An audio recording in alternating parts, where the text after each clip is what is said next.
Dalam dunia HR, kita mengenal sebuah istilah bernama matriks. Matriks adalah sejumlah faktor utama yang digunakan oleh perusahaan atau organisasi dalam mengetahui efektivitas tim HR di perusahaan. Matriks ini terdiri dari beberapa kategori. Nah, dari matriks HR yang ada, kategori mana sih yang harus kita pantau dengan cermat? Secara umum, terdapat 5 kategori matriks HR yang biasa digunakan, yaitu Recruitment and Turnover Matrix, Employee Engagement Matrix, Training and Development Matrix, Performance Matrix, dan Onboarding Matrix.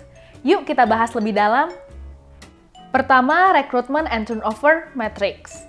Matrix ini menilai kesehatan proses rekrutmen dan hiring sebuah perusahaan. Matrix yang biasanya di-track dalam kategori ini adalah headcount, demographic, turnover rate, acceptance rate, time to fill, cost per hire, dan beberapa lainnya. Namun, kali ini kita akan fokus pada 3 matriks yang cukup penting untuk dipantau lebih dalam, yaitu turnover rate, time to fill, dan cost per hire. Turnover rate dapat dihitung dengan cara jumlah karyawan yang keluar dibagi rata-rata jumlah karyawan dikali 100. Matriks ini dapat memberikan informasi tentang seberapa sering karyawan meninggalkan perusahaan. Dengan data ini, tim HR dapat mengevaluasi kepuasan karyawan di perusahaan. Turnover rate yang tinggi dapat menunjukkan adanya masalah dalam perusahaan seperti gaji yang tidak memadai, budaya yang tidak cocok, atau manajemen yang kurang efektif. Tetapi sebelum menilai turnover rate yang tinggi tersebut, sebaiknya kamu juga menganalisa tipe turnover yang terjadi di perusahaanmu. Karena ada 2 kategori turnover yang bisa terjadi. Voluntary turnover, yang berarti karyawan memilih untuk keluar dari perusahaan karena keputusan mereka sendiri. Dan non-voluntary turnover, yang berarti karyawan keluar dari perusahaan karena alasan yang di luar kendali mereka. Voluntary turnover dapat terjadi karena berbagai alasan seperti pindah ke pekerjaan yang lebih baik, pindah tempat tinggal, pensiun, alasan personal, atau ketidakpuasan dengan lingkungan kerja saat ini. Non-voluntary turnover disebabkan oleh faktor-faktor di luar kendali karyawan, seperti pemutusan hubungan kerja karena alasan ekonomi, pengurangan jumlah karyawan, dan penutupan bisnis. Lalu, time to fill atau hire dapat dihitung dengan cara tanggal posisi diisi dikurangi tanggal posisi diposting, dibagi jumlah penerimaan kerja. Metrik ini menghitung berapa lama waktu yang diperlukan untuk mengisi posisi kosong. Jika time to fill suatu perusahaan terlalu lama, maka hal ini dapat menyebabkan biaya yang meningkat, kurangnya produktivitas, serta kehilangan kesempatan untuk merekrut top talent. Yang terakhir adalah cost per hire, yang dapat dihitung dengan cara total biaya rekrutmen dibagi total jumlah penerimaan kerja. Metrik ini menunjukkan berapa biaya yang dikeluarkan untuk merekrut satu orang, termasuk biaya iklan lowongan kerja, cetak brosur, dan operasional lainnya yang membantu dalam pencarian kandidat. Dengan melacak metrik ini, HR dapat mengevaluasi efisiensi dan efektivitas proses rekrutmennya serta mengoptimalkan prosesnya. Kedua, Employee Engagement dan Satisfaction Matrix. Matriks dalam kategori Employee Engagement berfokus pada kebahagiaan, motivasi, dan komitmen karyawan di perusahaan. Dengan mengukur engagement dan satisfaction, HR dapat menilai secara menyeluruh keadaan para pekerja, mengidentifikasi hal-hal yang perlu diperbaiki, serta membuat inisiatif yang mampu meningkatkan produktivitas dan menurunkan turnover rate. Beberapa matriks yang termasuk dalam kategori ini antara lain Employee Satisfaction Score atau ESS atau Employee Engagement Score atau EES, Retention Rate, Absenteeism Rate, Employee Net Promoter Score, Turnover Rate, dan lain-lain. Nah, di sini kita dapat mengarahkan fokus lebih dalam pada Employee Satisfaction Score atau ESS atau Employee Engagement Score atau EES, dan Absenteeism Rate. Meskipun turnover rate juga penting, namun kita sudah membahasnya pada segmen sebelumnya. ESS atau EES adalah metrik yang digunakan untuk mengukur tingkat kepuasan dan keterlibatan karyawan terhadap perusahaan dan pekerjaannya melalui umpan balik langsung. Biasanya metrik ini dihitung berdasarkan jawaban yang diberikan oleh karyawan setelah menjawab survei. Jawaban tersebut diberikan dalam bentuk skala. Misalnya, pertanyaan dengan skala 1-5, di mana 1 menunjukkan ketidaksetujuan dan 5 menunjukkan setuju sepenuhnya. Dari hasil survei tersebut, perusahaan dapat mengevaluasi tingkat kepuasan karyawan berdasarkan rata-rata jawaban yang diberikan oleh mereka. Selanjutnya terdapat absenteeism rate, yang menghitung persentase absensi seorang karyawan dari waktu kerja yang sudah ditentukan. Perhitungan ini juga bergantung pada lamanya mereka bekerja di perusahaan. Rumus untuk menghitung absenteeism rate adalah jumlah hari absen dibagi jumlah hari kerja yang telah dijadwalkan dikali 100. Dengan menggunakan metrik ini, perusahaan dapat menilai tingkat keaktifan karyawan berdasarkan seberapa sering mereka absen dan mengambil tindakan yang sesuai jika diperlukan. Ketiga, Training and Development Metrics. Yang ini mungkin bersifat opsional, karena tidak semua perusahaan memiliki training dan development. Namun, hal ini juga penting untuk kamu pelajari. Matriks ini digunakan untuk mengevaluasi efektivitas dan kemajuan program pelatihan dan pengembangan karyawan. Beberapa metrik dapat digunakan dalam kategori ini meliputi training cost, training ROI, training satisfaction, dan training completion rate.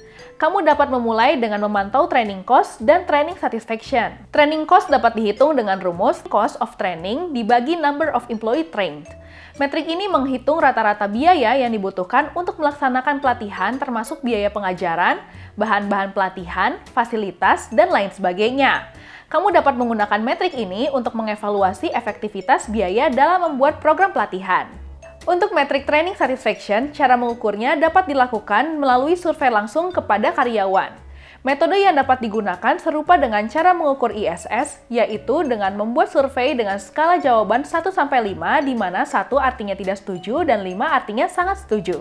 Dari hasil survei tersebut, kamu dapat mengevaluasi tingkat kepuasan karyawan berdasarkan rata-rata dari jawaban mereka. Untuk mengukur efektivitas training yang lebih dalam, kamu bisa menggunakan Kirkpatrick Model sebagai framework target pencapaianmu. Kirkpatrick Model sendiri adalah metode evaluasi hasil training dan program pembelajaran yang sudah diakui seluruh dunia. Ada 4 level di Kirkpatrick Model, yaitu Reaction, Learning, Behavior, dan Result. Setiap level mengukur aspek yang berbeda dan efektivitas program trainingmu.